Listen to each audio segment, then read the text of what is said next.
एक मेरे दोस्त की शादी होती है और शादी से पहले पता है क्या हुआ। शादी से पहले लड़के के माँ बाप मांगते हैं, आपस में ही करते हैं कि हमारे लड़के को गाड़ी मिलेगी और भी सामान अच्छा अच्छा मिलेगा। और शादी के बाद लड़के को कुछ नहीं मिलता है, क्योंकि लड़के ने जो शादी की थी वो उसकी मर्ज़ी से थी लड़के की, और लड़का उस लड़की को प्यार भी करता था। तो वो उसके माँ बाप से बोलता था लड़का कि मुझे पापा जी कुछ भी चीज़ नहीं चाहिए, तुम सिर्फ मेरी शादी करवा दो अपनी लड़की से, और तुम्हारी लड़की को मैं पलकों पे बिठा के रखूँगा। शादी हो जाती है, अच्छी तरीके से शादी भी हो जाती है, सारे काम हो जाते हैं। फिर शादी होने के बाद सारे परिवार वाले मिलके ताना मारना चालू कर देते हैं कि तेरे माँ बाप के पास है क्या, तेरे घर वालों के पास है क्या।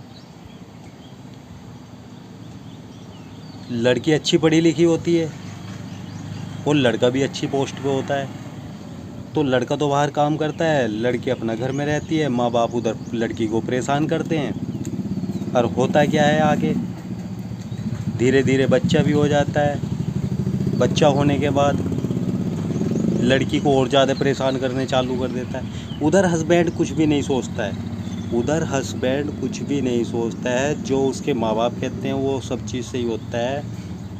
मगर क्या है, वो अपने प्यार पे भरोसा नहीं करता ज़रा सा भी। जो उसके माँ बाप कहते हैं वो सब चीज़ सही है, जो उसकी वाइफ कहती है, उसका प्यार कहता है, वो हर चीज़ गलत होती है। क्योंकि अब उसको समझ भी नहीं है, कुछ भी समझ नहीं है उसको, ना ही तो उसको समझ है, ना ही उसे अच्छे बुरे की पहचान है, उसे किसी चीज़ की कुछ पहचान नहीं है। उसे तो क्या है, सिर्फ उसे अपने माँ बाप की सुननी होती है। मगर मैं ये नहीं कहता कि माँ बाप की मत सुनो, माँ बाप की सुनो मेरे भाई, माँ बाप की अच्छी तरीके से सुनो। मगर माँ बाप को पहले सोचो समझो परखो। माँ बाप हर चीज़ तुमसे तो बताना जायज़ है, तुमसे बताना भी चाहते हैं हर चीज़, मगर जहाँ बहू की बात आती है, बहू से कुछ नहीं। अकेले अकेले लड़के लड़के से हर चीज़ शेयर कर लेंगे, बहू को तो कुछ भी नहीं। क्यों नहीं? क्योंकि वो दूसरे घर की बेटी है, दूसरे की पेट की निकली हुई है। वो अपनी पेट से, अपनी मतलब कि सास के पेट से नहीं निकली, इसलिए वो सास को भाती ही नहीं है।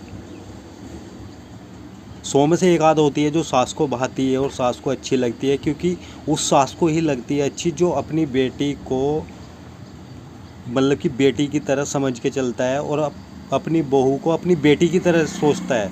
उस सास को तो बेटी अच्छी लगेगी, मगर किसी और को नहीं। मैं सिर्फ उनके लिए कहता हूँ जो दूसरे की बेटी को अपनी बेटी नहीं समझ सकते। कल को उनकी बेटी भी दूसरे के घर जाएगी,